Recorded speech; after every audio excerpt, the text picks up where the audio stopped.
Peace and welcome to the culture here on the Black Star Network. I'm your host, Farajii Muhammad. Thank you so much for tuning in and being a part of the conversation. Folks, we got a lot to talk about. First and foremost, I'm going to have a conversation with you talking about what's happening in the state of Massachusetts, how the governor there, the black woman governor there, has said she has established an advisory on black empowerment. We're going to talk a little bit about that. Also, can we talk about what's happening to get an update about what's happening in Nigeria? We're going to be checking in with my sister, Johanna LeBlanc, to get the latest about the Nigerian presidential election. And I got my brother, Larry Lancaster, who is a comedian, to give us his take on the Chris Rock special that everybody has been talking about. We got that and a whole lot more. Also, we're going to be checking with Ashley Banks from the Brio to talk to us about how the FBI informants were used for Black Lives Matter protests. Should we be expecting COINTELPRO to come back? Yep, we're going to have all this discussion. So stay with us. It's all happening on today's edition of The Culture here on the Black Star Network. Let's go.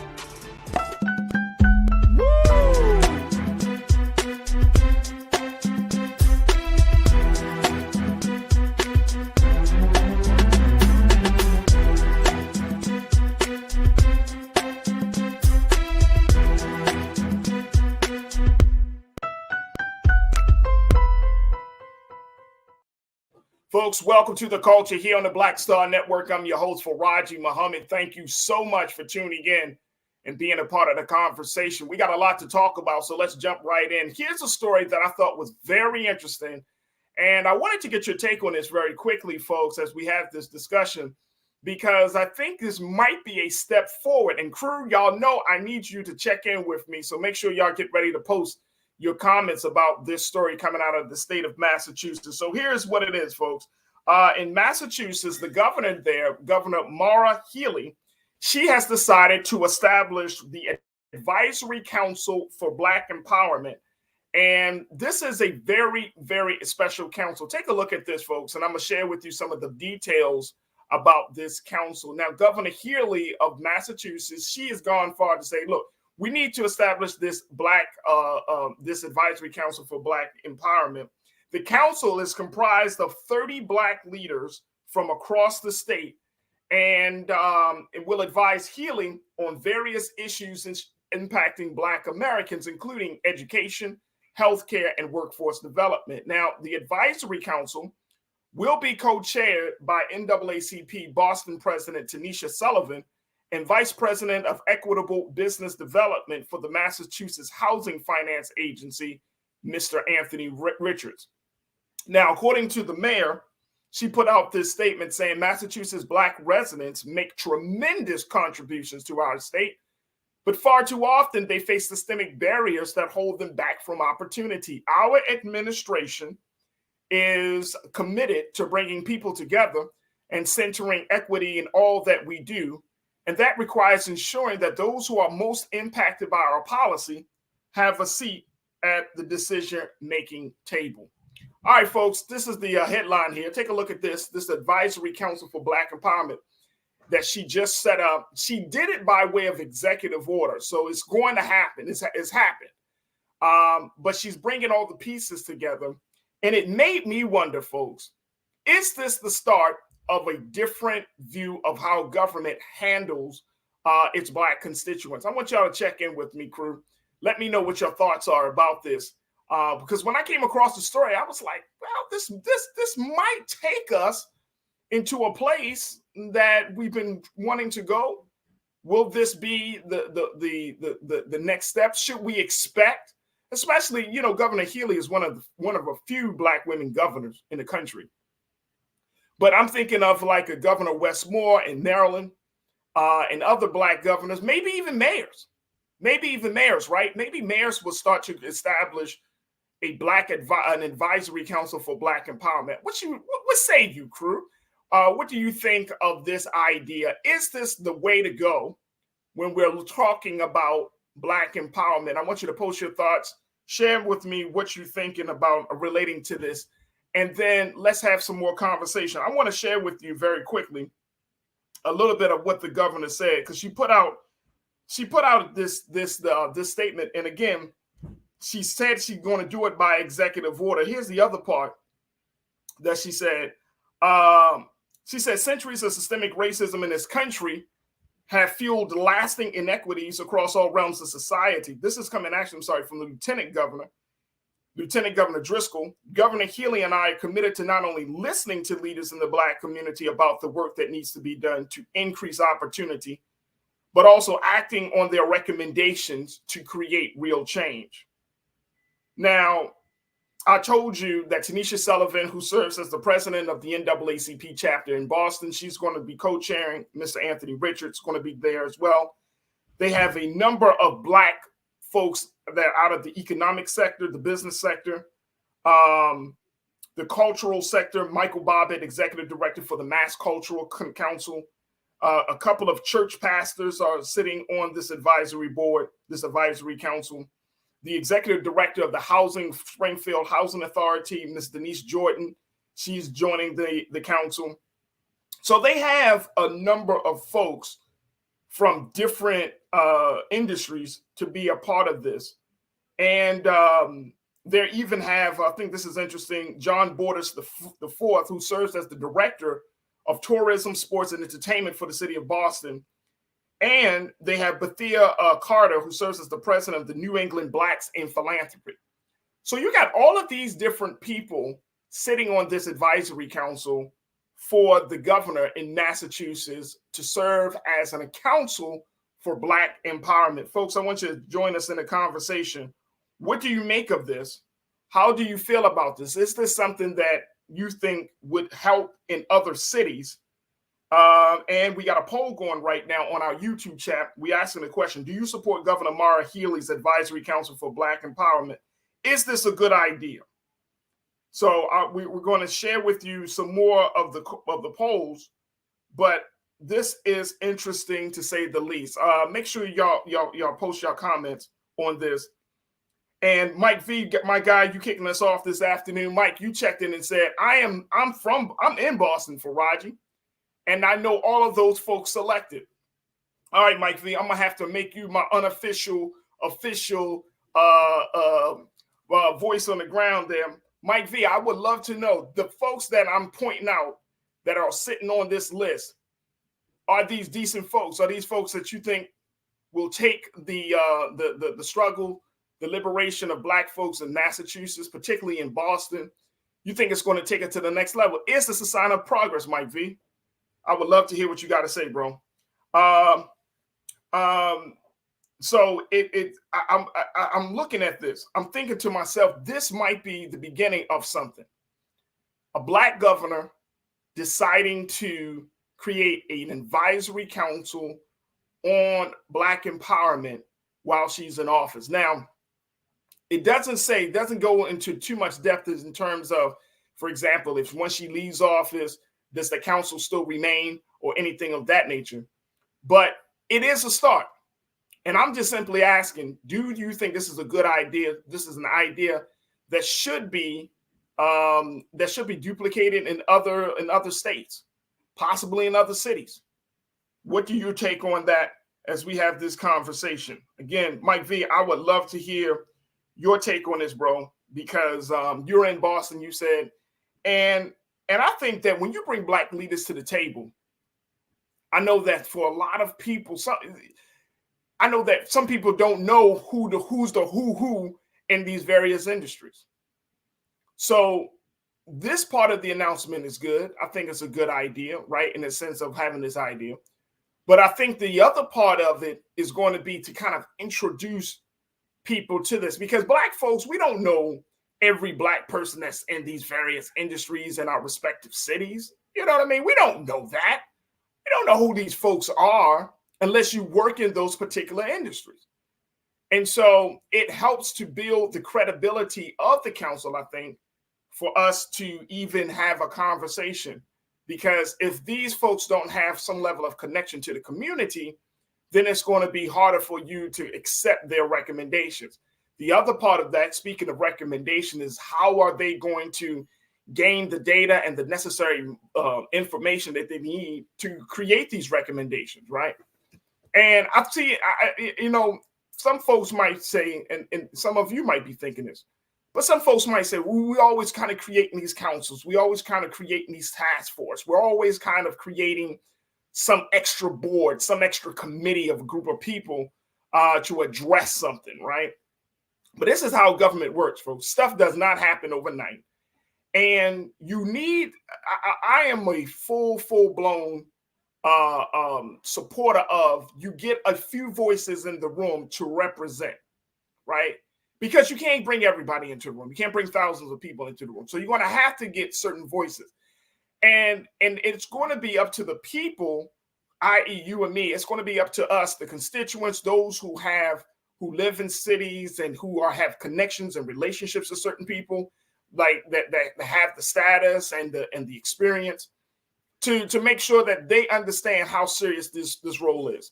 Mike V, you said Black Economic Council of Massachusetts are driving the Massachusetts Public Bank. It would be second in the nation and would be the progressive piece of social infrastructure since Reconstruction. Oh, wow. Okay, Mike. Okay, I appreciate you for bringing up. You're talking about BECMA, Black Economic Council of Massachusetts. They're driving Massachusetts Public Bank. So I like that. I like that. Thank you, Mike, for checking in. Also, you said, Farajii, think of the 93 Dream Team with Jordan, Malone, and Stockton and Pippen. That's the equivalent of Governor. Wow. That's the equivalent, Mike? She bringing a dream team of Black intelligentsia and business? Oh, wow. Wow. So a couple of things have to happen, and then we're going to take a quick pause. It seems like that this could be a good idea, and I'm happy that you brought that to the table, Mike, that this could be a good idea if you bring the right people to the table. And that must mean that the governor must have some level of her ears to the streets to recognize, okay, let me put the dream team together. This is big. This is big. And I didn't want this happened just like a couple of weeks ago at the end of February. So it might have been like 2 weeks. It's been probably 2 weeks since this news came out. But we didn't get a chance to talk about it. But I'm thinking I don't want us to kind of skim over this because this could be a really, really progressive move for Black cities. And again, this is Governor Maura Healey of Massachusetts. But imagine if you're a mayor, if you got a Black mayor, like we got, I came from one city that had a Black mayor, came to another city that has a Black mayor. Like, what does the Advisory Council on Black Empowerment, what should that look like in other cities? And possibly Boston serving as the precedent for that. So that's good to know, Mike. That is good to know. Deidre, checking in. You said Mike V is on to something today. I did not know that, but wow, right. I'm the same way with you, like you, Deidre. I'm like, wow, that's the dream team. The 93 dream team, the team that just went into the Olympics and just destroyed every team on the planet. If that's what she's put together, then that's what we probably need moving forward. But there needs to be individuals on the council that represents every level of our growth and development and of our condition. We need to have religious leaders, business leaders. We need to have economic scholars and experts. We need to have people who understand community development. We need to have political leaders, of course. We need to have arts and entertainers. This is how you bring folks together. And big shout out to Governor Maura Healey for making this not just up for an amendment, not just putting it on the ballot, but she said this is going to happen, boom, by executive order and making that happen. Big shout out to that. Folks, we're going to keep our eyes on that. But Mike V, I appreciate you for bringing up that analogy and giving us some insight about what's happening in Boston. And we will certainly see if this is a trend that will spread across the country. We got to take a quick pause. When we come forward, we check in with my sister, Johanna LeBlanc. She's going to give us the latest on the impact of that Nigerian presidential election that happened a few days ago and what's next for the country. Stay with us. It's The Culture here on the Black Star Network.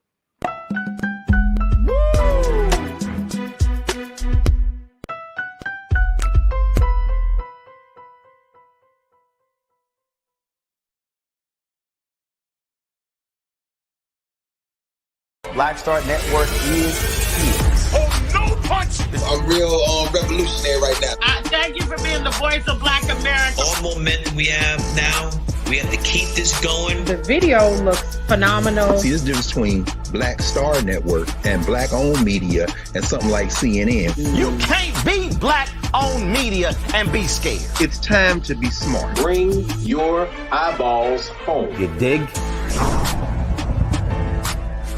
When you talk about blackness and what happens in Black culture, we're about covering these things that matter to us, speaking to our issues and concerns. This is a genuine people-powered movement. There's a lot of stuff that we're not getting. You get it, and you spread the word. We wish to plead our own cause. Too long have others spoken for us. We cannot tell our own story if we can't pay for it. This is about covering us. Invest in Black-owned media. Your dollars matter. We don't have to keep asking them to cover our stuff. So please support us in what we do, folks. We want to hit 2,000 people, $50 this month, raise $100,000. We're behind 100,000, so we want to hit that. Y'all money makes this possible. Checks and money orders go to P.O. Box 57196, Washington, D.C. 20037-0196. The Cash App is $RM Unfiltered. PayPal is R Martin Unfiltered. Venmo is RM Unfiltered. Zelle is roland@rolandsmartin.com.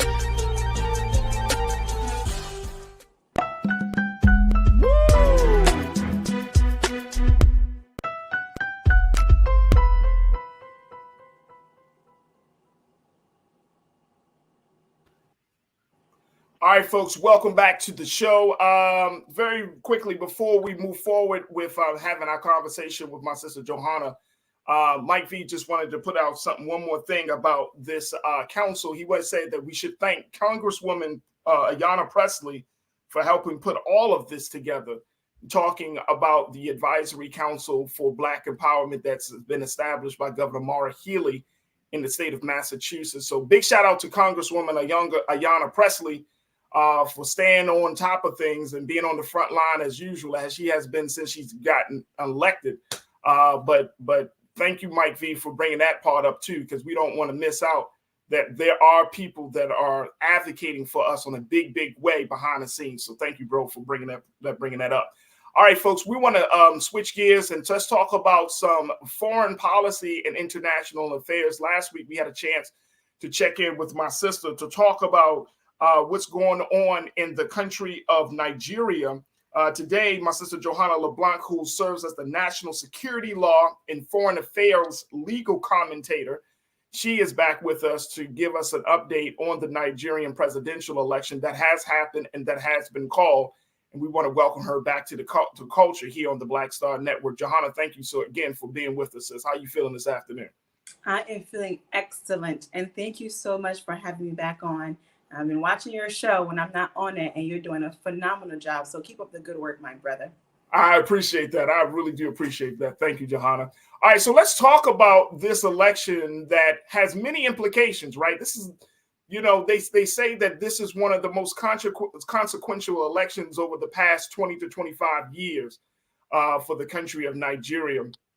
And in the presidential election, the last time you were on, you said it was pretty much hasn't been called, but now it has been called. It has been determined who's going to be serving, who's now the president-elect of Nigeria. Absolutely. So the presidential election has been certified, and the president-elect is Bola Tinubu. And what we have seen is that we have seen a number of world leaders, including the United States, Russia, and China, congratulating the president-elect and indicating their willingness to work with the government. We saw a number of presidents across the African continent as well putting out statements. And obviously the African Union also acknowledged Bola Tinubu as the president-elect of the Federal Republic of Nigeria. But what's interesting to note is that in the press release that was published by the State Department, while the State Department congratulated President-elect Bola Tinubu, the State Department also indicated in the letter that, they encourage parties who may have difference of opinions as it relates to the election outcome to do so in a peaceful manner and to utilize the judicial process. So it was like one of those statements read between the lines kind of statements, right?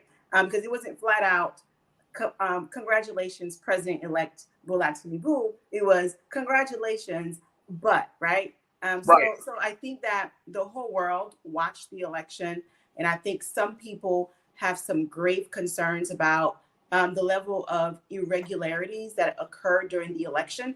But the question is, did those irregularities amount to voter suppression, fraud, and voter disfranchisement? That's the question. We saw that the IRI and the NDI, National Democratic Institute, put out their preliminary statement finding, because they had individuals on the ground to monitor the elections, including our very own Stacey Abrams, and they did indicate they were gravely concerned about the technology not working on the day of the election, and also some of the irregularities that they noticed. But again, the question is, did those irregularities amount to voter fraud? Well, the opposing parties, both Atiku and Peter Obi, they're heading to court, and they would allow the court of Nigeria to determine whether or not the elections will be reversed. And in my opinion, based on the history of Nigeria, based on my analysis and understanding of the political process in the country, I would say the likelihood of the court reversing the current decision is very slim.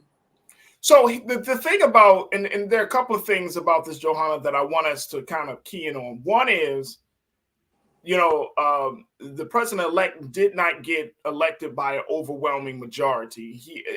And you could correct me if I'm wrong, but I read that it was like a 37%. Like, he didn't even reach the full, like a 50% mark in terms of voter registration. Voter turnout, which also is an indicator that there was low voter turnout for this president, considering his other opponents who had gotten the momentum together. So first, you talked about that whole voter irregularity and some of the issues that they've been having. Even the current president, President Buhari, mentioned that it wasn't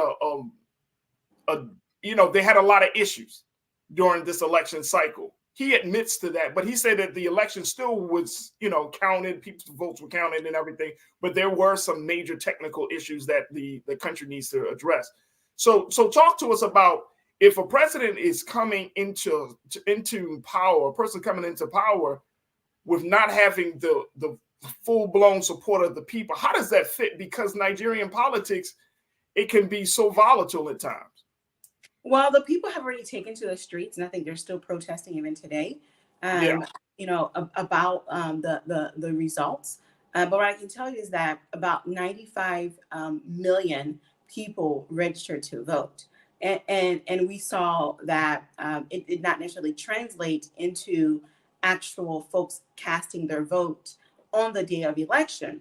So some activists on the ground and some institutions are saying that the reason why we did not see a high voter turnout is not because the folks did not actually vote, is because some of those ballots were just either destroyed or were just not accounted for, and that the numbers that we're seeing is actually not the actual representation of the people who actually were on the ground, were exercising their constitutional right to vote on the day of election. But I think these are some speculation. We're waiting for some final audits by credible institutions to provide the true and accurate data. But President Buhari is committed to working with the president-elect to ensure a smooth transition of power. That's awesome. Now let's talk about it. And folks, I want to open up the conversation to you, my crew. If y'all got some questions, if you got some comments about this, talking about the implication of the Nigerian presidential election, we would love to hear from you. So post your comments in the chat. So Johanna, that's one of the big things. We can talk about international affairs. And one of the things that I try to do on this show, and we try to do, is to expose people to what's going on, not just what's happening here with Black folks here at home, but also with our people abroad. And I wanted you to kind of give us some insight on this. Why should we think about this? Why does this matter? Is it because we do have a large number of Nigerians here in the States that are contributing to this country, but yet at the same time are trying to make their way to contribute to back home? Why should people, think about the Nigerian presidential election when our presidential stuff has kind of gone all over the place? I think that first, as Black people, we need to be concerned about what is happening across the African continent. Black people in this country and Black people in Asia, in the Caribbean, we are considered the sixth region of the African continent. That's first. Secondly, what happens in Africa has a direct impact on what happens here in America. And let me explain to you how. During the pandemic, we saw how one infected person all the way in Wuhan, China, right? A place that most of us had never heard of before, led to the collapse of our economy, and led to the death of millions of people right here in America and across the globe. So if that did not open our minds to the idea that we need to remain vigilant, we need to remain engaged and informed on what is happening across the world, I'm not sure what will do it. We have to stay committed. So beyond that, the fact that we are Africans and the continent belongs to us and we're part of the sixth region. But when we talk about insurgency, when we talk about terrorism, and when we talk about trade, when we talk about investments, when we talk about culture, right? We have to consider the African continent as a place to build wealth, as a place to develop relationships, right? Whatever that we are doing here in America, it could be replicated on the continent. Now, I'm not saying everyone should get up and move to the African continent. That's not what I'm saying. What I'm saying is that there are enormous opportunities for Black people in this country to build wealth. There are opportunities for Black lawyers to go and practice law. Like, for example, during the last show, I talked about the African Continental Free Trade Area. It is an unprecedented trade legislation that will make it easier to trade within Africa. And this legislation is expected to take billions of people out of poverty on the continent. So we're going to need transportation. So as we're moving goods from, let's say, Kenya to Burkina Faso, from South Africa to Cameroon, we're going to need better infrastructure to make that happen. So Black people, there's an opportunity to engage in an investment when it comes to the rebuilding of Africa's infrastructure, right? When it comes to disputes will arise out of this trade agreement, right? Black lawyers have an opportunity to be a part of this process, to be considered as potential attorneys that will represent either states or parties when these litigation were to arise. So these are just some of the few examples, but again, we cannot not pay attention to what's happening on the African continent because it's one world. Yes, we're divided by borders, we're divided by different time zones, but at the end of the day, it's one world, one people. I love how you said that, Johanna. I love it. All right, we got to take a quick pause. When we come forward, let's have more conversation with Johanna LeBlanc, and let's have more conversation with you as we talk about the affairs of the Nigerian presidential election and why you should care about it. Folks, stay with us. More discussion up next here on The Culture on the Black Star Network.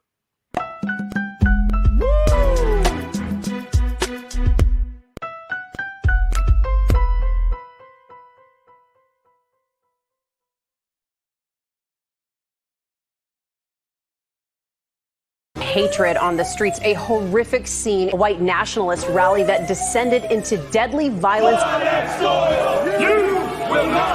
White people are losing their damn minds. As an angry pro-Trump mob storms the U.S. Capitol, we're about to see the rise of what I call white minority resistance. We have seen white folks in this country who simply cannot tolerate Black folks voting. I think what we're seeing is the inevitable result of violent denial. This is part of American history. Every time that people of color have made progress, whether real or symbolic, there has been what Carol Anderson at Emory University calls white rage as a backlash. This is the rise of the Proud Boys and the Boogaloo Boys. America, there's going to be more of this. Here's all the Proud Boys, guys. This country is getting increasingly racist in its behaviors and its attitudes because of the fear of white people. The fear that they're taking our jobs, they're taking our resources, they're taking our women. This is white fear.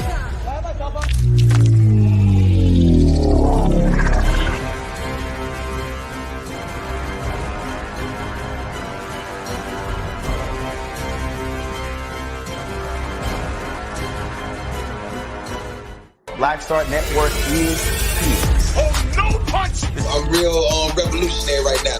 Thank you for being the voice of Black America. All momentum we have now, we have to keep this going. The video looks phenomenal. See, this difference between Black Star Network and black-owned media and something like CNN. You can't be black-owned media and be scared. It's time to be smart. Bring your eyeballs home. You dig?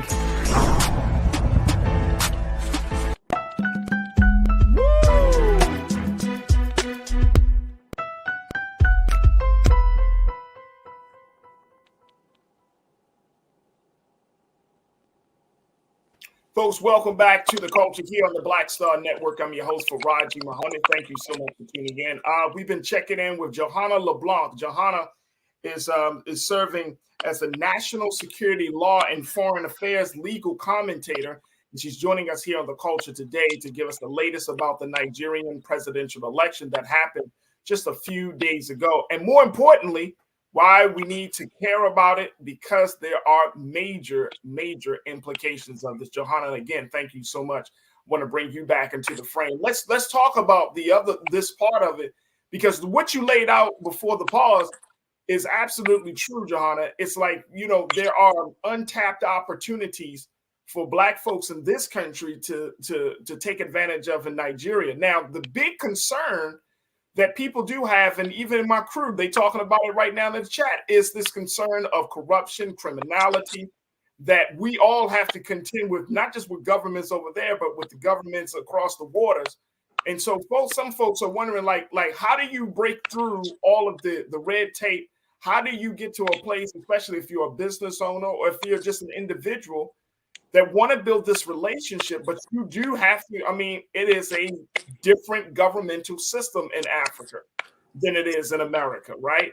So for Black folks who may feel inspired to want to branch out, to go across the waters, to build relationships, to start e-commerce opportunities, how does that happen given the corruption, given the differences of how governments work? How do you break through all of that? Listen, I think that before anyone goes to a country and decide as to whether or not they're going to engage in business, there are a few things they have to look at, right? One, is there political stability in that country, right? When you look at countries like Ghana, Nigeria, and South Africa, and countless others, we can say yes to that question. Two, you look at, is the judiciary independent? If litigation were to arise, will I get a fair shot in court, right? And I think there are numerous countries across the African continent we can say yes to that, right? And lastly, you look at to see what about safety? What about peace and security in the country, right?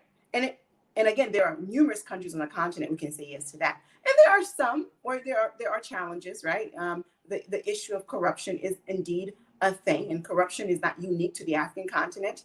Corruption is a global phenomenon here in the United States and in the Middle East and all over the world. So once you're able to say yes to all of those questions, right, then you connect with the right organizations, the right institutions to make things happen. Now, I understand the average person here in this country, in America, may not have direct access to government bodies or entities or the private sector here across the African continent. Now, there are organizations here in America that will help facilitate, like you have organizations such as the ADDI, the African Diaspora Development Institute, which is ran by Ambassador Ericana Chambu-Kwao. She served as a former AU ambassador to the United States. She has enormous contacts across the African continent. In her organization, the role of the organization is specifically to connect African Americans to the African continent for the purpose of commerce. So there are resources out there. You just have to do your research, and your mind and spirit has to be in the right place. And you have to decolonize your mind as to everything you have learned about Africa. You have to unlearn those things and learn the African continent for yourself. Will there be challenges? Absolutely. But is Africa a viable place for business? 100%. As someone who has lived and worked and who have maintained very close contacts and relationships across the African continent, absolutely. I like the part you said, we got to decolonize our minds, because that's what a little brainwashing, Johanna. We need a little brainwashing in a good way. Real Brooklyn checked in and said, look, I do have a question regarding Africa's political woes. Will Africa ever be the great continent it used to be before slavery? How will corruption be eradicated in order for the continent to be great? First and foremost, we have to look at the African continent is comprised of 55 nation states. So it's not just one policy, one governance for the whole continent. Each country has its own government system. Each country has its own ideals of what democracy looks like. Each country has its own unique history. Some of the countries were colonized by France, by Britain, by Italy, and so on. But we also have to realize is that the African continent is a relatively young continent. Most of the countries in Africa gained their independence in the 50s and the 60s. Look at with South Sudan being the youngest country on the continent, which gained its independence in 2012. Look at the United States of America. We've had over 200 years of independence. And look at the challenges that we face when it comes to our democracy, when it comes to our economy, when it comes to race relations in America. We've made some progress, right? But it has taken some time, right? When you look at the Civil Rights Act of 1964, right? That wasn't too far ago, right? So it's the same thing with the African continent. We need to allow these countries, these relatively new countries, the opportunity and the time to build their own democracy. Ghana just celebrated 60-something year of independence. That is a baby country. It's going to take time. But I do believe that we have a number of leaders on the African continent who understand the mission, who are committed to ensuring that the African continent maintain its global dominance at the world stage. And I think that the African Continental Free Trade Area trade agreement is a game changer for the African continent. So speaking of young, and I'm glad that you brought that up and putting that into a context and a comparison, because, for some of us, we often don't think about the fact that the way America is, America is still being kind of tweaked in terms of what they call the American experiment. And I'm sure you heard that in your line of work, that this is all still an experiment. Like there is no definitive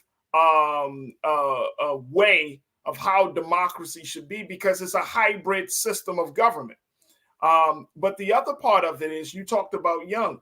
You're talking about Nigeria to be one of the youngest countries, but you also have some of the youngest people that serves as the majority of the country. I remember from the last conversation that we had, you said 18 years old. You're talking about 18 to 35 years old. And it sounds like what we have here in this country, where you have a cadre of young people who are pushing for a shift to be made in how government does its work for the people, right? And that's what we're seeing in America. Talk to us a little bit about this cadre of young voters that came out to vote. I don't know how many came out to vote for this current president-elect, but I know for his opposition, Mr. Obi, I believe is his name, they were behind him. So how does the next generation play into this? How will Nigeria respond to that? How will the world respond to that?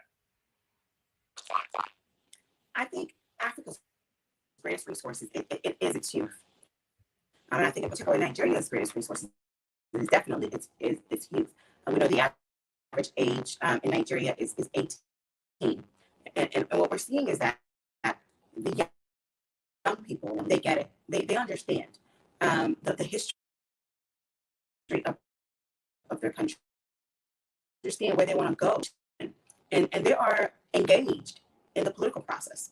They are engaged in the development of their nation. And because they want to see change, they want to see a better and brighter Nigeria. So when I think of, in spite of the challenges that exist in Africa, in particular in Nigeria, what gives me hope is the young people. What gives me hope is their commitment to change and their commitment to be resilient, to not give up, in spite of being in the face of injustice and adversity and other challenges. So I'm positive, I'm optimistic, and I'm excited about the future of Nigeria and so many other countries across the continent because of the youth population. No, I'm excited as well. And my hope is that Black youth from Nigeria can learn from Black youth in America and vice versa, right? On political engagement, political activism. I mean, we need to have a surge of engagement in this country from young people. And so, you know, to see that happen in Africa the way it did, the young people coming out, and then that young people are still saying that, look, they're going to hold Mr. President-elect to the fire of accountability.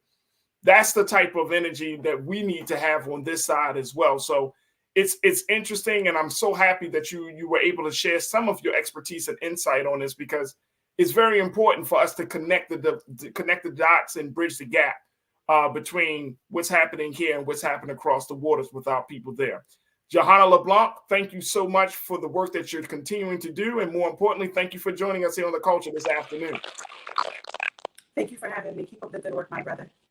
Thank you, sis. Thank you, sis. All right, folks, we got to take a quick pause. When we come forward, let's talk about FBI informants and the Black Lives Matter movement protests. Are we looking at COINTEL possibly coming back? Y'all know what COINTEL is, right? The counterintelligence program that was instituted back in the 50s to where agents were used to infiltrate Black organizations under the leadership of J. Edgar Hoover. This sounds about right. We're going to be checking in with the Capitol Hill correspondent for the Griot, Ashley Banks, to get the latest about what this situation is all about. And of course, we want you to join us in a conversation. So stay with us. It's The Culture here on the Black Star Network.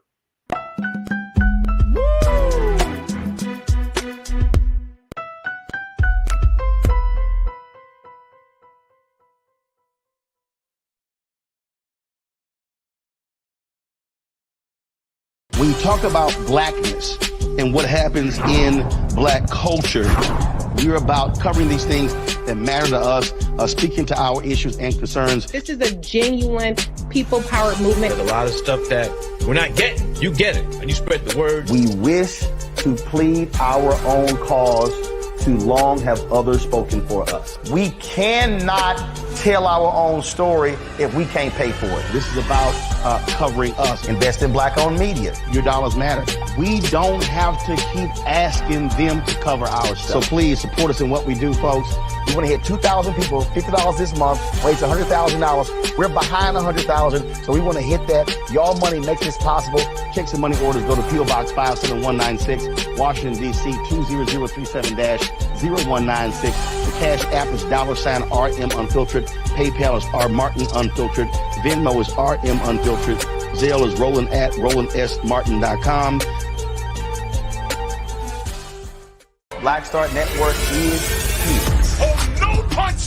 I'm real revolutionary right now. Thank you for being the voice of Black America. All momentum we have now, we have to keep this going. The video looks phenomenal. See, there's a difference between Black Star Network and Black-owned media and something like CNN. You can't be black own media and be scared. It's time to be smart. Bring your eyeballs home. You dig? Hatred on the streets, a horrific scene, a white nationalist rally that descended into deadly violence. White people are losing their damn minds. As an angry pro-Trump mob storms the U.S. Capitol. We're about to see the rise of what I call white minority resistance. We have seen white folks in this country who simply cannot tolerate black folks voting. I think what we're seeing is the inevitable result of violent denial. This is part of American history. Every time that people of color have made progress, whether real or symbolic, there has been what Carol Anderson at Emory University calls white rage as a backlash. This is the rise of the Proud Boys and the Boogaloo Boys. America, there's going to be more of this. Here's all the Proud Boys, guys. This country is getting increasingly racist in its behaviors and its attitudes because of the fear of white people. The fear that they're taking our jobs, they're taking our resources, they're taking our women. This is white fear.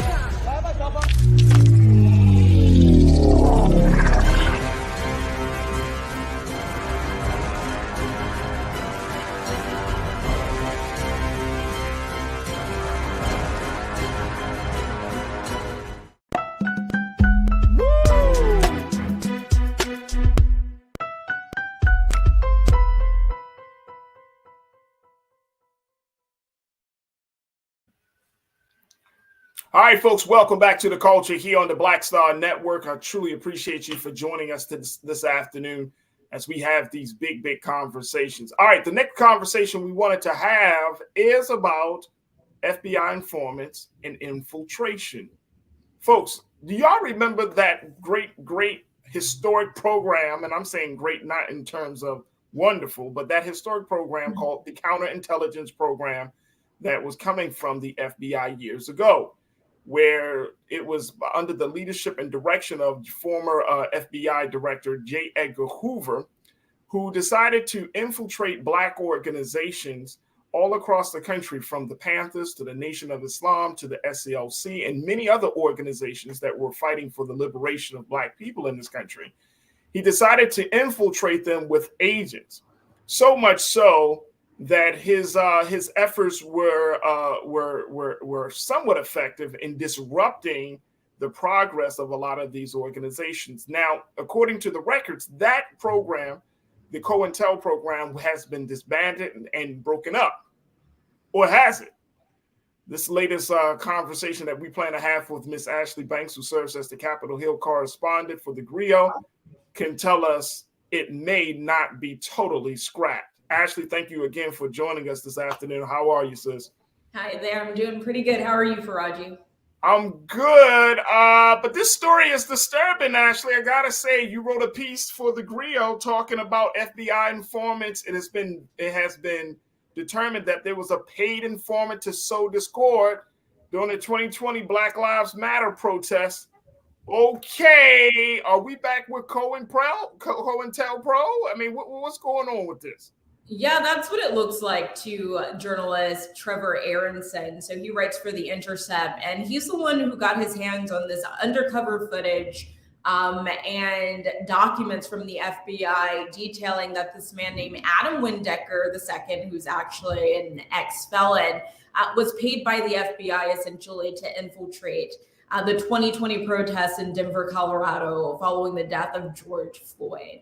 And so some of the things that he uncovered in his podcast, Alphabet Boys, it's not shocking, but it's highly disappointing. Like you said, we were told that the COINTEL program was disbanded, but it appears that the FBI is still using certain illegal tactics to infiltrate Black organizations like the Black Lives Matter organization in 2020. And so when talking to Trevor, he connected me with somebody named Zeb Hall, who was an activist at the protest, and he happened to get connected with Adam Windecker. So Adam Windecker did this thing where he gained the trust of the people around him. And anytime somebody suspected that he could be suspicious or was an officer, he used an FBI tactic called snitch jacketing. And so essentially, anytime somebody would accuse him of being an FBI informant or a cop, he would then turn them in. and try to create suspicion around somebody else so that he would not be found out. So anyway, during the time that he was infiltrating the Black Lives Matter protests, he came across with Zeb Hall and a couple of other people and tried to convince them to assassinate the Attorney General, Phil Weiser. And so, yeah. And so Zeb Hall was just like, this doesn't make any sense. He told me he feared for his life because he felt like Adam Windecker was a scary individual. He carried pictures of ISIS fighters in his back pocket, had loads of guns in his car, always talked about how he killed people. And so a lot of people kind of like feared this man.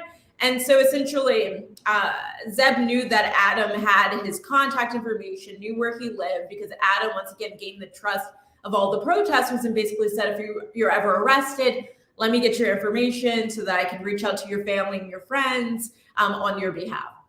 And so Zeb has a child and he has family that he wanted to protect, but he told Adam, no, I do not want to carry out this plot to kill the Attorney General. This makes absolutely no sense. How is this bringing justice to what happened to George Floyd and other Black people who look like me or have gone through certain situations like, George Floyd, police brutality cases. And so then Adam kind of forced Zeb to then purchase the gun that would be used in the plot to assassinate the Attorney General. And the reason why Zeb had to get it was because Adam is an ex-felon and could not buy the gun. And so Zeb did end up purchasing the gun. Obviously, the assassination did not take place, but Zeb bought the gun and he was later arrested by FBI agents and was sentenced to 3-year probation. He can also face other charges, but at this time he's working with an attorney and hoping that it doesn't go further than that. But speaking with the journalist Trevor Aronson, who I said earlier, he's the one that was able to uncover all of this. He told me that this crime is a baseless crime.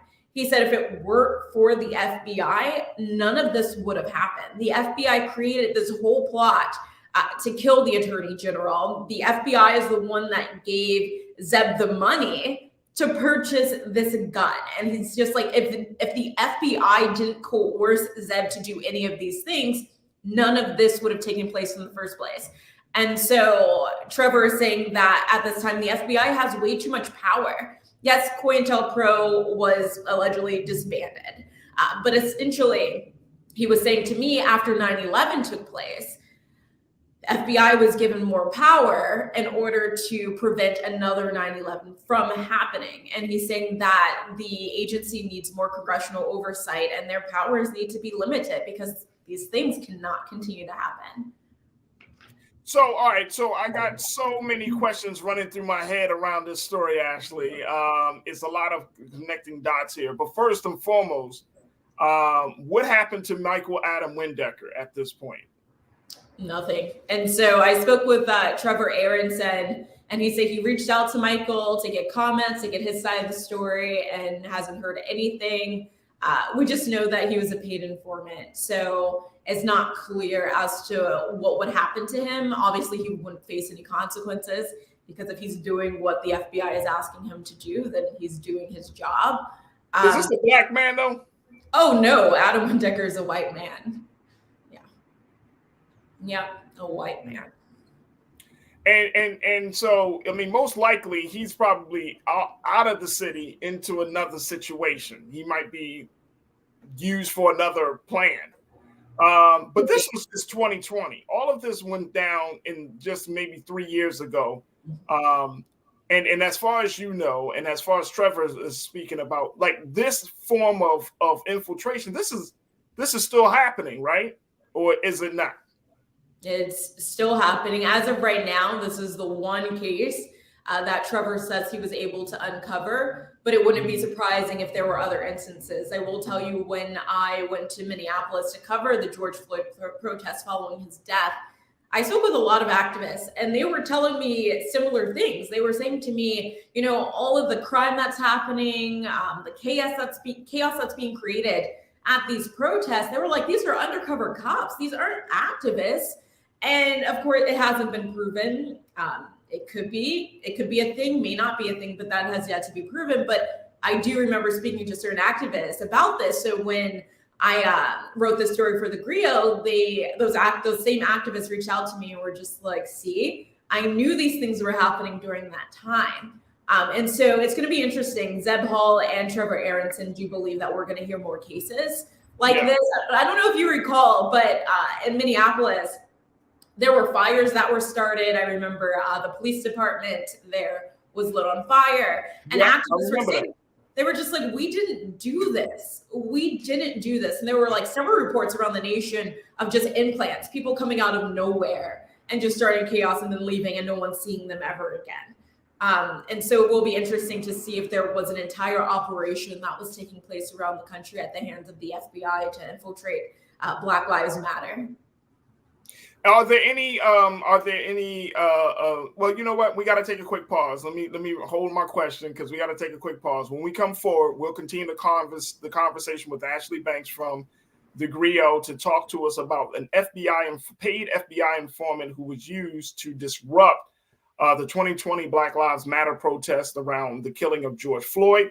I would love to get your take on this, crew. Share with me and Ashley your thoughts around this. And let's continue the conversation. COINTELPRO 2.0, is it back? Well, it sounds like it never was disbanded. We'll continue the discussion. Stay with us. It's The Culture here on the Black Star Network.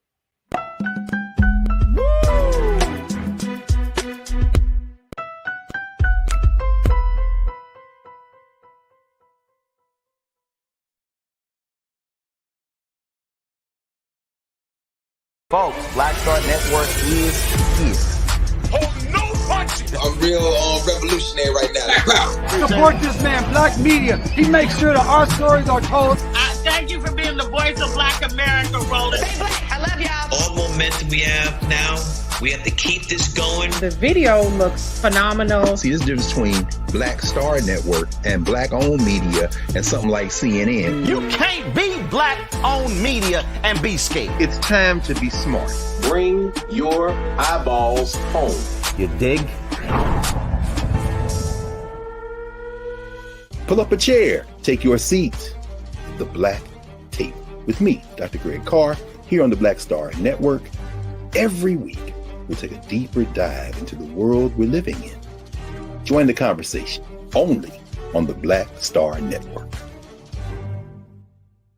Hi, I'm Dr. Jackie Hood Martin, and I have a question for you. Ever feel as if your life is teetering and the weight and pressure of the world is consistently on your shoulders? Well, let me tell you, living a balanced life isn't easy. Join me each Tuesday on Black Star Network for A Balanced Life with Dr. Jackie.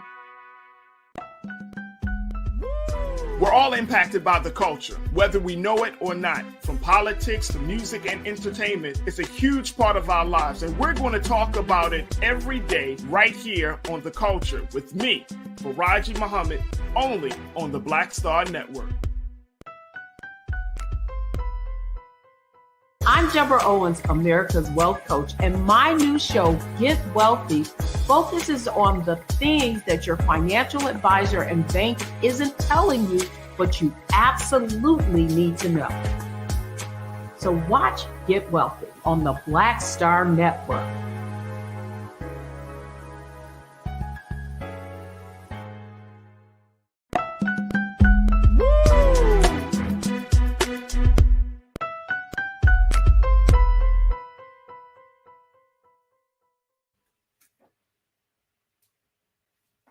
Folks, welcome back to The Culture here on the Black Star Network. We've been talking to the Capitol Hill correspondent for the Griot, Miss Ashley Banks, to give us the latest around a story she's worked on about an FBI informant who was paid to disrupt Black Lives Matter protests back in 2020, and how that person can no longer be seen at this point, and giving us the story around this very, very familiar situation we all know too well, that Black organizations have been the target of infiltration for many, many years, especially coming from the federal government.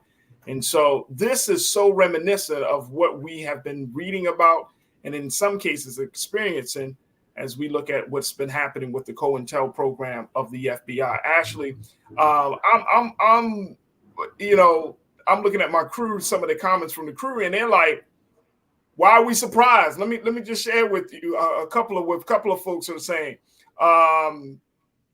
Let me hear it. Sandy, you said that is why I would never believe the tactic hasn't been used in recent times. There's a reason why these black and brown groups implode. Right. That we're seeing this happen time and time again. And I think that it's we as black folks, we want to believe that things have moved on, that we've gotten past certain things, even though I will say, Ashley, we haven't had any very substantial conversation about race relations or in this country to the point where both parties, black and white people, can walk away saying, you know what, I learned something. I think I'm going to do something different. We haven't had that level of conversation yet. And then when it comes to black organizations fighting for liberation and justice and freedom, justice and equality, we're seeing this still. There's no way in the world that all of these things are happening and then we're seeing very little progress being made. And sometimes even our people, us as a people, we tend to believe, oh, they're not doing it right. Not taking in consideration that there are forces, i.e. the federal government, the FBI, there are forces that have prevented us from making the type of progress and gains that we want. That this isn't just because we're not putting in enough effort or enough work. No, there are forces around us that have created the circumstances for our own detriment and failure. So speak to us about folks aren't surprised. I'm not surprised, but it is disturbing to say the least.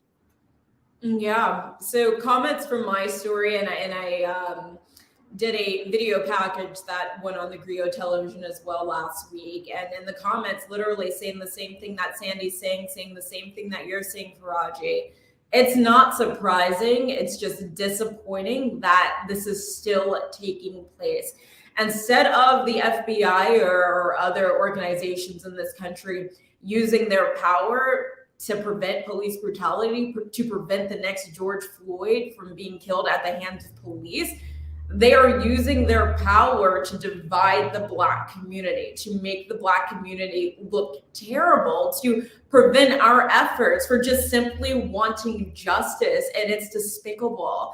Like you said, Farajii, so many people want to believe the government, they want to believe that agencies like the FBI are truly on our side and want to see us win, want to see justice served. But there are issues that took place back then when we saw Malcolm X, what happened to him, what happened to Martin Luther King Jr., what happened to the Black Panther Party. We see these things repeating. And it's just truly unfortunate. But we do have people like Trevor Aronson and even Zeb Hall, who are simply speaking out against this, trying to get their word out, trying to create a platform to expose what the FBI did during the summer of 2020 to bring about change. They're getting the attention of congressional members and hoping that Congress actually passes a law that stops the FBI from having the power that they have so that they can stop infiltrating organizations like the Black Lives Matter movement and other Black organizations from trying to move forward and trying to put a stop to issues like police brutality. Let me ask you this, Ashley. I keep thinking about that great movie, Judas and the Black Messiah. Where our brother Daniel Kaluuya played Fred Hampton, and I'm wondering, do you think the next generation, based upon your conversations with activists and organizers on the ground, do they really understand the gravity, the seriousness, and the weight of what they're involved in that could lead to them being used as part of a plot to take down a particular person or the organization, or even try to go as far as to be a part of an assassination attempt? Like, do young people, do young organizers and activists understand that? Do you think they have an understanding of that history, especially the Black ones, understanding of that history, that you really do have to keep your eyes open, that the person that you're sitting next to in that meeting hyping you up or saying, yeah, man, you know what we should be doing? We should bomb somebody's house. That's going to kick off the movement. Like, do they understand that? Because I've been in circles with a lot of different activists or organizers, And I'm always keeping my head on a swivel, Ashley, because I don't know who these jokers know. You know what I'm saying? Like, I don't know who your network is. I don't know how you got here. We all assume that you're here on righteous intentions. But do you think the next generation understand that? Yeah, no, from the people that I've interviewed, it seems like they have the right level of skepticism. Other generations, they're highly intelligent. They have an understanding of history. These people are bold when they're going out there and they're fighting for, civil rights, making sure that, people that look like you and I, Farajii, are seeing justice served. They have an understanding of what, the older generations went through, and they want to make sure it's not repeated. Some people, sure, it can be naive no matter what generation you're in. But for the most part, it appears that the people that I've spoken to, at least, have an understanding of what's at risk when they enter, these demonstrations or they get involved in certain organizations. They're well aware of what's taking place. I hope they are. Latrice checked in. Latrice is a new watcher. Welcome, Latrice, to the culture on the Black Star Network here on YouTube. You said, I'm new here. Hello, everybody. This story confirms what I've suspected all along. Like, we know these things, and to Latrice's point, we know that this happens, but I think there's a different level of there's a different response that's required, because you can know something and still be passive in your response. But to know that this happens, how do we deal with it? Yeah. I mean, that's the question I'm having. Like, how do you handle that? How do you go into a space, that the FBI could be watching. You know that anybody can be watching. They're going to be agitators and infiltrators. Like, how do we handle that? Especially given the fact that, guess what? Our struggle for liberation hasn't stopped, Ashley. We still, we look at Tyree Nichols. There are going to be other cases, unfortunately, until some things start to change. But how do we prepare for that? Mm-hmm. I guess the best thing is, if you're part of an organization, just strategizing, like you're saying here, the way you and I are talking about this, simply just making sure everybody's on notice and keeps their head on a swivel when they are attending demonstrations. If you see something that looks like it's out of the ordinary, speak up. Tell the people you're there with so that you guys can keep an eye on that person. Make note of it. If that person keeps showing up at different demonstrations and it looks like they're instigating or starting problems, speak up and try to do something about it. Don't have to be violent.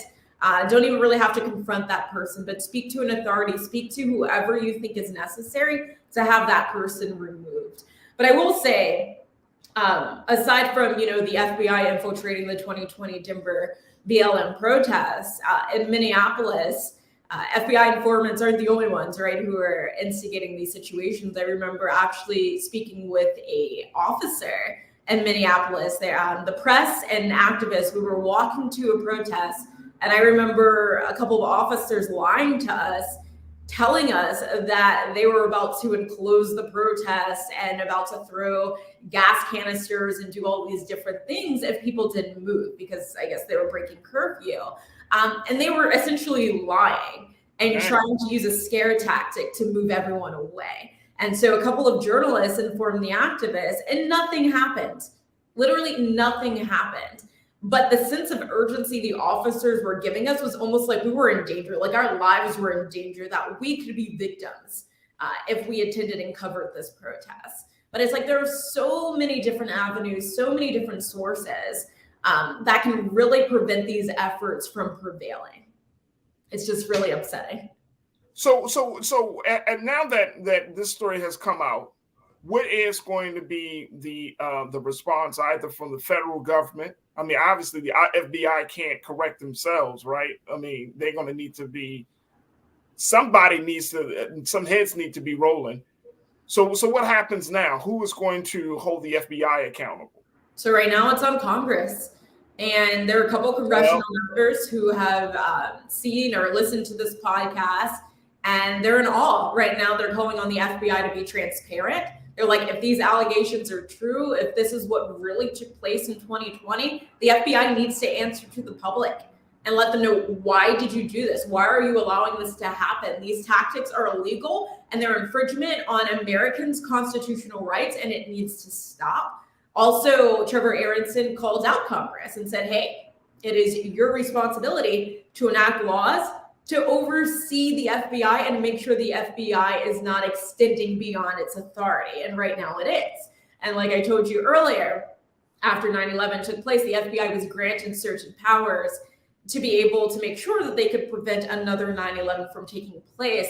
But they're using that authority to infiltrate organizations like the Black Lives Matter organization, and it just makes no sense because it's not necessary. There aren't terrorists and BLM that are trying to wreak havoc on this country. And if there were, go for those people and make sure they're dealt with. But dealing with, we'll call them innocent activists, right, who are just protesting the death of George Floyd, they're not preparing for a terrorist attack. They're not preparing for domestic terrorism. Instead, the FBI informant was preparing for a domestic terrorist situation. And that's just not right. And so right now, the ball is in the court of Congress to do something about it. Let me tell you something, Ashley. I'm going to keep it 101 with you. If they couldn't do nothing about January 6th, I don't think we should hold our breath for them to do anything about this situation. They couldn't stop January 6th from happening, Ashley. They couldn't stop that high level of domestic terrorism. We're talking about a Black Lives Matter protest in Denver, Colorado, where those protesters never ran up on the Capitol of Colorado or on City Hall in Denver, climbing the walls. Right. And I mean, the government kind of knew about this ahead of time when it came to January 6th. There was talks. And I bet you, Mr. Windecker was probably there for that. Well, I don't know about that. Wouldn't be surprised. I wouldn't be surprised. Let me just say that. I wouldn't be surprised. I wouldn't be surprised. All right, Ashley. Well, I truly, truly thank you so much for this phenomenal report, for bringing this back to light for so many people. I mean, we weren't surprised, but it's always good to keep us posted on these things. And certainly, I appreciate you for this report. And we'll certainly circle back to you when you have other reports to share. But thank you so much for joining us today. Thank you, Farajii. Thanks for having me on. Absolutely. Ashley Banks, Capitol Hill correspondent for The Griot, checking in here on The Culture. Folks, we got to take a quick pause. When we come forward, let's talk about Chris Rock. There has been so much said.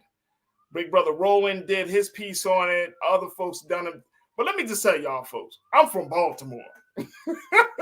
It was a whole different situation. And the response that I got from the people in Baltimore has been crazy, from those who thought it was appropriate to those who didn't think it was appropriate.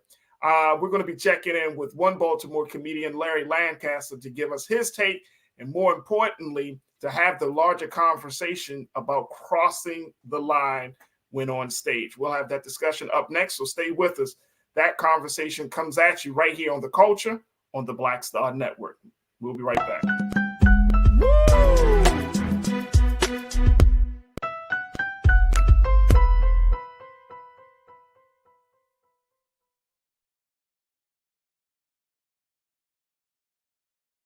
Hatred on the streets, a horrific scene, a white nationalist rally that descended into deadly violence.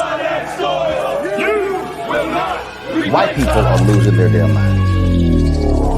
As an angry pro-Trump mob storms the U.S. Capitol, we're about to see the rise of what I call white minority resistance. We have seen white folks in this country who simply cannot tolerate black folks voting. I think what we're seeing is the inevitable result of violent denial. This is part of American history. Every time that people of color have made progress, whether real or symbolic, there has been what Carol Anderson at Emory University calls white rage as a backlash. This is the rise of the Proud Boys and the Boogaloo Boys. America, there's going to be more of this. Here's all the Proud Boys, guys. This country is getting increasingly racist in its behaviors and its attitudes because of the fear of white people. The fear that they're taking our jobs, they're taking our resources, they're taking our women. This is white fear.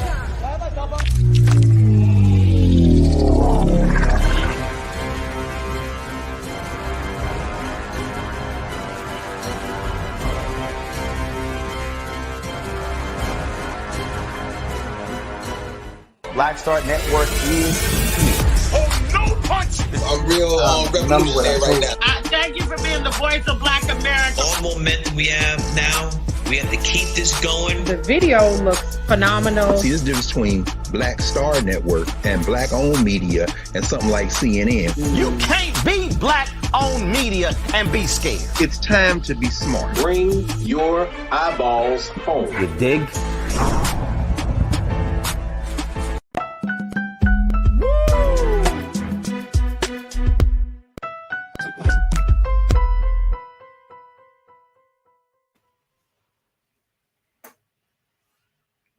All right, folks, welcome back for our final conversation. Let's talk about the thing that everybody has been talking about, which is about the Chris Rock special, Selective Outrage, where the high-profile comedian decided to take his brand of comedy on the road to Baltimore. Yeah, he went to the Hippodrome Theater in Baltimore, the home of actress Jada Pinkett Smith, who is, of course, the wife of Will Smith. And he decided to share his truth about Jada and so many other issues. Take a look at what he said. I know what happened to me, getting smacked by Suge Smith. Everybody knows. Everybody fucking knows. Yes, it happened. I got smacked like a year ago. Fucking last week, I got smacked in the fucking Oscars by this motherfucker. And people like, did it hurt? It still hurts. I got Summertime ringing in my ear.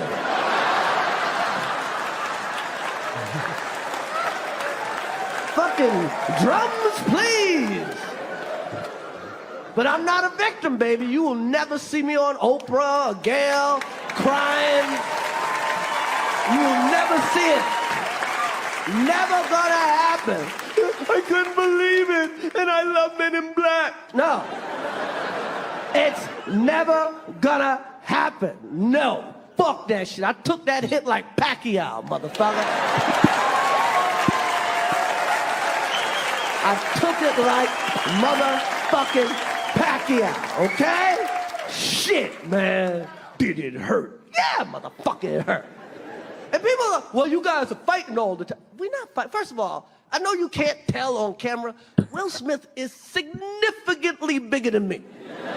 We are not the same size, okay?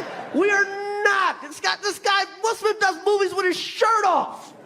You've never seen me do a movie with my shirt off.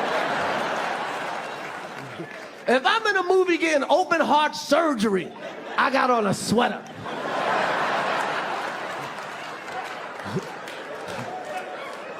Will Smith played Muhammad Ali in a movie. You think I auditioned for that part? He played Muhammad Ali. I played Pookie in New Jack City.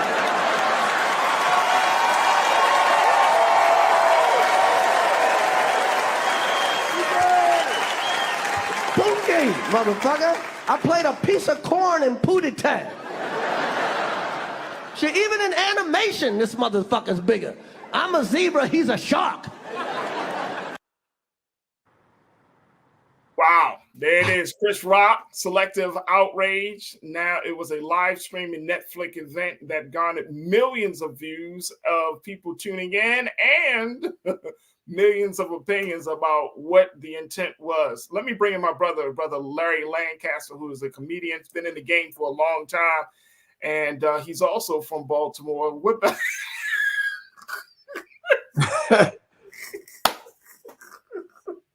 I don't know why you just bust out laughing at the sight of me. Hey, bro, I know exactly your face. Like, your face, bro. Your face. I know you've been hearing this. I know your phone has been blowing up, brother. So I'm first and foremost, I thank you for your few minutes with us this afternoon. But what do you make of all of this, bro? You're a comedian, you're from Baltimore. So here's what I've been hearing. One is that he used Baltimore because not only did he take jabs, of course, at Jada, but he took jabs at the city, talking about how, historic Black community of Cherry Hill and some other places. But he used Baltimore to prop himself up and to have this big response to what happened to him a year ago. So what do you make of this, bro? Was this necessary? Well, first of all, yes, it was very necessary because remember, he never said anything about the whole incident the entire time. He didn't hit Will Smith back. Of course, so this is him getting his lick back. So for anybody who's saying it was unnecessary, I mean, what was he supposed to do? He's fighting back the only way he knows how, the only way he knows that he could possibly win. He just spent 10 minutes self-deprecating, saying why he didn't hit Will Smith back. First of all, he understands that's a losing battle. So he went to his tool and his skill set, his comedy, and that's how he defends himself. So that's what he did. As far as picking the city of Baltimore, Baltimore is a real town. So either they like you or they don't. And so I think even as much as the fact that it's Jada's hometown, it's the fact that Baltimore is a real town and they're going to give it to you straight. And I think he wanted to know, you know, he could have done it in LA. He could have done it anywhere in the world. He chose Baltimore because he knows it's real people. And if they like what you're saying, you're going to know that. And if they don't, you're going to know that. And he took the risk of live streaming it. So he couldn't edit it and make it nice and pretty and neat. So he actually risked a lot. When you're talking about that level of risk, Brother Larry, you're live streaming it, putting it out there that this is going to be your response. Mm-hmm. Then not only did he talk about, of course, Oscar slap, he talked about abortion. He talked about some very, very sensitive topics, race issues, of course, which Chris Rock has normally done. This is not like outside of his wheelhouse. Right. So he took all of that and he put it all on the line for a big paycheck. People are saying, oh, he took his power and turned it into profit. He took his pain and turned it into profit. For those underlying things, is that, I guess, for like you said, is that the best way to handle it? I think it was just a matter of redemption. Let me redeem myself. Let me take my time. Let me make sure this set is as good as I think it can possibly be. And that's the other thing people don't understand. It may take a year, 18 months just to get a set down pat. They're talking about, well, he should have said something right away. Yeah, he could have said something right away. But really, in essence, if he had done that, it would have sounded like a gripe session. The jokes wouldn't have been tried and tested and worked out. And that's what you have to do in the world of comedy. You have to test these jokes. You have to try them out in small nightclubs where people don't necessarily know you or don't care that you're Chris Rock. And that's how Chris Rock prepares for a special. So that takes time. And you don't want to come into it hot where you're just being so emotional. And as you can see, even a year later, it's still an emotional topic for him. Very emotional topic. We're also one more thing. He needs to update his regional research because Cherry Hill now is waterfront property. It's no longer the hood. So I don't know when to let, and I know that's something that people do when they come to town, like, where's the hood? So he must have got that information 10 or 15 years ago, the last time he was here, because Cherry Hill is different. Right. Hey, look. Hey, look, when I saw it, I was like, Cherry Hill? Right. You mean we're under the Under Armour headquarters now? Like, nah, that's yeah. That joint is a damn shoe factory. Right. That's waterfront property now, brother. So Right. You gotta come a little further inland, bro. Come a little further inland to the city. He just said Greenmount Avenue, you know. Certain parts of McCullough. I just bought a house on McCullough, and man, I'm waiting for the suite. I'm waiting to see white people jogging their dogs. I'm like, yes, property values up. You know, I'm like, right. So talk to us about this. Like, does this dead the whole thing? Because it was so hard, so cutting. It was so hard edge, and I mean, he called Jada out of her name, right? Like. Some black women I've heard had some real issues. Talk about his take on abortion. Like, he brought in other elements. It just didn't sound like a black man talking about the pain that another black man has caused them. It became very, very disrespectful in the sense of the language that he used and how he was something out. Now, is this the creative license that we should give comedians, or should there be some checks and balances on this? Well, it depends on what your perspective is. I really don't like black people arguing in mixed company. They don't always get along, but they don't go public with it necessarily. I think it's a couple of things at play here. So socially, first of all, he's a comedian. Y'all done heard the word, the bitch word before. Y'all didn't, so, you done heard comedians do jokes about abortions. Corey Holcomb is one of them, and he's one of the best to ever do it, right? Chris Rock sat still. He never said anything about what happened while everyone else talked. This was his chance, like it or love it, for him to have his say about what happened, and rightfully so. He sat by, let everybody say what they was going to say. I would have done this. If he had hit me, boy, they'd have had to go to a commercial real quick. He sat and listened to all of that. And then he finally came out, had his say. So as far as him calling Jada a B, comedians do that all the time. And a lot of these people who had something to say, your favorite rapper does it. And I don't hear y'all talking about that. So we, again, selective outrage. Right. And so we overlook all these things, and then when people complain about the music, that's just them telling their truth. We got women, we got these female rappers who are now adapting this male energy, and now they're taking the place of the misogynistic role, and no one's saying anything about that. Again, selective outrage. So I think Chris Rock, and here's the thing. He said he referred to Will Smith as a bitch 50 times. And no one said anything about that. And he called Jada, from what I understand, a bitch one time. And now it's the end of the world for black women. I think we become too super sensitive, and we need to understand that, listen, man, he's a comic. And there's nothing that you guys haven't heard before. Right. And I think that part, and that part that he's talked about, he's saying, look, I only brought up stuff that was already on the internet about their marital problem. Right. Jada hurt him more than he hurt, than he can be hurt by anybody by sleeping with his son's best friend. Right. And putting it out there and saying, why would you do that? Right. And I don't hear a lot of women talking about that issue. The fact that, why would you do that? But that's a whole separate issue. But, I think it's just the fact, and I'm not justifying anybody calling black women bees, but come on, you got to look at it in the proper context. And so the context is, he's a comic, he was angry, he sat still, and I think he blames Jada as much as he blames Will for the slack. And that's the other thing. I think that's why he went at Jada so hard. And to be honest, most of us did the same thing. We kind of felt like she kind of wound Will up.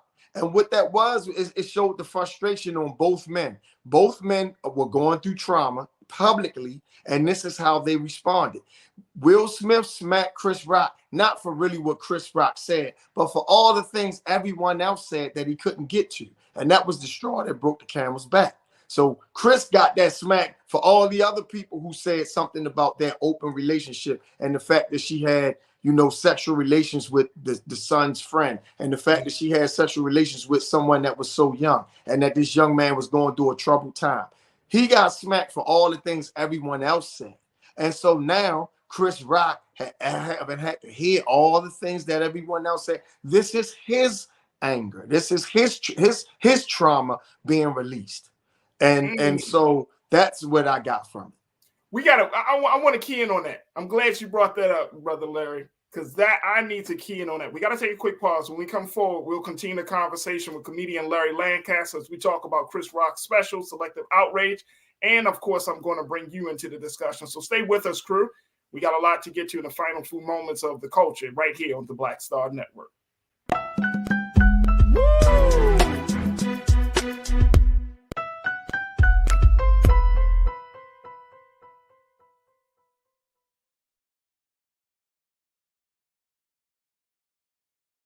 I'm Deborah Owens, America's Wealth Coach, and my new show, Get Wealthy, focuses on the things that your financial advisor and bank isn't telling you, but you absolutely need to know.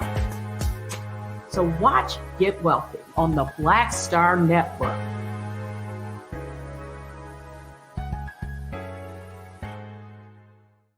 Black Star Network is here. Oh, no punch! I'm real revolutionary right now.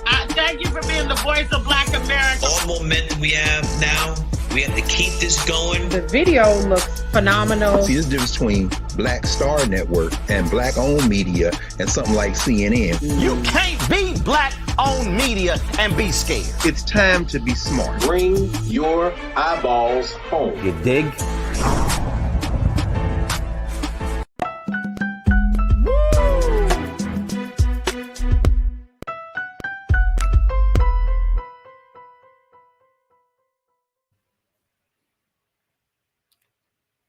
Folks, we've been talking to comedian Larry Lancaster, getting his take on the Chris Rock special Selective Outrage that was broadcasted live on Netflix this past weekend. And Larry, I want to bring you back into the frame.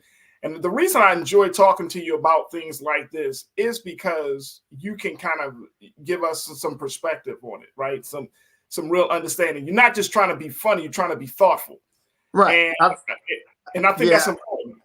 Yeah, I think a lot of times comedians make the mistake of thinking if I don't say anything funny, then I can't contribute to the conversation. And that's not always the case. And as you can see, most of the great comics, they shied away from that. And they still had something thought-provoking to say. Richard Pryor, George Carlin, the Chappelles of the world, even the Chris Rock, old Chris Rock. And I think him, aside from the diatribe that he had for Will and Jada, he kind of got back to that old Chris Rock, that bigger and black and bringing the pain, Chris Rock. Right, and more of a social commentary that he provided, giving us some context and another view to look at things, which I think is important. Right. But I want to key in on something that you just said, bro, and I think this is important. You and I have had off-camera discussions about this many times, talking about trauma. Mm-hmm. You have worked in spaces within the correctional facilities and in schools where you have seen Black boys growing up to be Black men who have not been healed from trauma. Right. And I'm wondering, by the way Chris did the way he did, even by what Will did, does it speaks to the importance of Black men learning how to deal with this trauma? And here's why I'm saying this. I saw over the weekend the movie Creed, and everybody should see Creed. I think it's a very, very good film, right? But the thing about it is it explored this idea of trauma, past pain, masculinity, all of those themes. And I'm wondering, could this be, and again, he got to speak his truth, but for those of us who are the outside of it and say, oh, he just turned his pain into profit, or, he just he went in on Jada, like, could there be a lesson that young Black men and other Black people can learn about Black men handling their trauma from this situation? Can we look at it like that? Of course. First of all, the trauma piece is that we need to do a better job of gaining more emotional intelligence. And what I mean by that is most of the time Black men feel a myriad of emotions, but generally it shows up as just anger. We feel hurt, we feel abandonment, we feel resentment, we feel disappointment, we feel insecurity, but most of those things only show up as anger. And sometimes we don't necessarily take the time to realize, acknowledge all the different emotions that we're feeling, and then anger is the result. And that's why you got a lot of brothers sitting in the penitentiary right now, because they made a decision, not because they was thugs, not because they was gangsters, not because they was killers, but because they made a decision based on where they were in an emotional state. And the only thing about that is once you do that, you're not going to always feel that emotion. So you've made a decision in an emotional time, right? But what about tomorrow when you no longer feel that way? So you've rolled down the block and shot somebody, or you beat somebody up because you were angry and emotional. But then when that emotion goes away, the damage is still done. So we definitely need to do a better job of this. And this is where I think the term toxic masculinity comes into play. And I don't even like to use those terms. I think a lot of that stuff is just bullshit to feminize Black men. But that's a whole nother conversation. But there is something to be said about the way that we respond, particularly to each other. And I say that because I just saw a clip of Will Smith speaking about an actor who spat on him twice, right? A white actor who spat on him twice. And he was saying that he reserved his response because he said to himself, the character he was playing, which was a slave, couldn't call for the director. And so I thought that was interesting because I thought like, okay, you have this type of restraint for someone who's doing the worst thing they could ever do to you, right? Which is spit on you twice. And it was an ad lib. It wasn't like it was in the script and he could see it coming.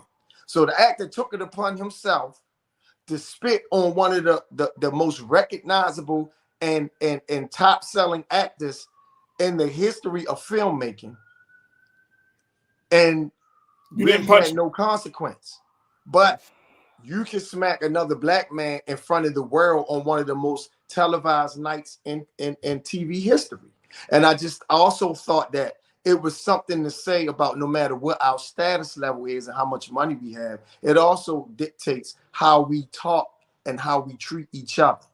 And when we talk about lives mattering, we are way quicker to lash out at each other than we are to our white counterparts, because we know that he wouldn't have been, if he had smacked a white actor or white comedian on the Oscar stage, he wouldn't have been allowed to go back to his seat and then finish watching the show. And then when they're able to accept an award the few moments after, the penalty would have been a lot harsher. Oh, absolutely. Absolutely.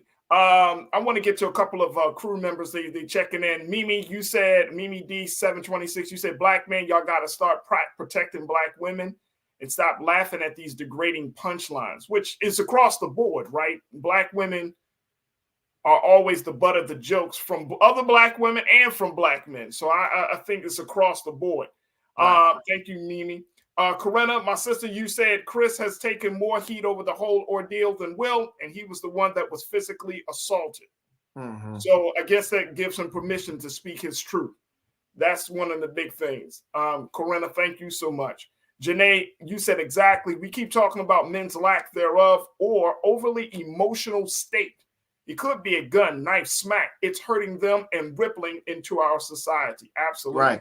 Right. One of the big things that folks walked away with, Brother Larry, is that when Chris Rock said he was taught by his mother to never fight in front of white people. Does this situation, does this special put an end to this year-long feud? Does this kind of like, okay, you got the smack, I got the special, we done. Now we need to figure out how to, is this, as some will call it, one of my crew members say, call it a come to Jesus moment that we need at this point? Or do you think this is going to continue? Well, I thought it was interesting that he used those choice of words to say, my mom taught me never to fight in front of white people. And I think sometimes we get a little too preoccupied with thinking of what they think of us. But at the same time, you know, we also are taught that, hey, you don't do certain things in front of mixed company. There are certain conversations that I'll have in the barbershop when it's just me and a bunch of black men talking that I would never say in front of other people. So I get that aspect of it. So that's a very nuanced thing. You can get offended by it and say, well, who are they that you have to watch, you know, but we all do it at some point. And for our own reasons, right? And some of it's called being on code. Like it's certain things that you do around us or around each other that we shouldn't do around them. And I'm sure they have a code as well. I'm sure they talk differently around each other than they do around us. And that should be expected and respected. But I think that was just an excuse and a good way to end where people can kind of relate to that, because we all kind of grew up with that kind of old sage advice where you just watch how you are because you're not only representing your family, you're representing the black race. And what that underscores is that as black people, we always have to mind what we do in front of the world, because we all basically have to bear the brunt for one person's mistake. A white boy can go into school, shoot up the school. That's one crazy ass white boy. But if a black person does something, then it's no, those black people are predisposed to criminality. Those black people are evil. Those black people are crazy. We don't necessarily have that individualism and get that pass the way white people do. Absolutely. I agree with you wholeheartedly, brother. But the last point, because I didn't finish your point, was that I think if he just closes the chapter on this now, then that should be it. And I think he's intelligent enough to do that. I think that's why he went so hard, because he probably was thinking, okay, once I address this, I'm not going to say nothing else about it, and that's going to be it. Well, he certainly showed a great deal of vulnerability and being honest with himself about everything from the size to the impact and all of those things. So I think that you're right there. I think he wanted to go Nas and do an ether situation. Right. Let it all out. Right. It's dead. It's dead. And then we might see them reconnect. I don't know. They might stand on stage at some point. It will be a beautiful show of reconciliation. We don't know. It may happen. It may not happen. But we've seen both sides. At this point, I think the culture could say, all right, it's dead. It's done. Right. Right. We had enough of this. We had enough of this. I don't want to talk about this shit no more, bro. Exactly. Because at the end of the day, it's another high class version of black on black crime, really. And the Oscars are this weekend. Will just got another award. He got an award this past weekend. It's so funny. And I know Chris Rock knew this. He's like, Will get an award on Saturday night. I'm dropping my Netflix special on Saturday night from his wife's hometown. Right, right. So let's hope this is it. I hope so. I hope so. Brother Larry, how can folks find out the great work that you're doing on stage, bro? Well, I host a comedy night in Baltimore every Wednesday at 8:30 at a really nice venue called the Avenue Kitchen. And for bookings, you can reach out to Julie King, 410-917-3048. And you can find me as Larry Lancaster on all social media platforms. There it is, my brother Larry Lancaster, dynamic comic and even greater brother. Thank you so much, bro, for being so good for the culture and checking us out and bringing your expertise to the conversation. Trust and believe. I'm done talking about this, Larry. So thank you for putting an end to it. Thank you, Farajii, and I'm very proud of the work you're doing, brother. Thank you. Hey, thank you, bro. Appreciate and love you. My man, Larry Lancaster, checking in today. All right, folks, that's going to do it for us. I thank each and every one of you for being a part of the conversation. I want to thank my team, Keenan, Joel, Ariel. I want to thank my control room. And, of course, I want to thank all of you crew members for being a part of the conversation. Make sure you do your due diligence. Make sure you do your due part in supporting us here at Black Star Network. Go to our website today at blackstarnetwork.com. Support us financially. Share the content. Download the app for free on all your devices. And follow us on all social media platforms at blackstarnetwork.com. We would love the Black Star Network on Instagram and Twitter. We would love to connect with you. And you can also follow me on Instagram at The Real Farajii and Farajii on Twitter as well. As always, to make sure y'all stay tuned. Up next is RMU, Roland Martin Unfiltered. Like I always say, folks, never be afraid to challenge what's wrong. Stand for what's right while being yourself in the process. God willing, we'll talk tomorrow for another exciting edition of The Culture right here on the Black Star Network. Have a great afternoon and evening, and talk to you soon. Peace.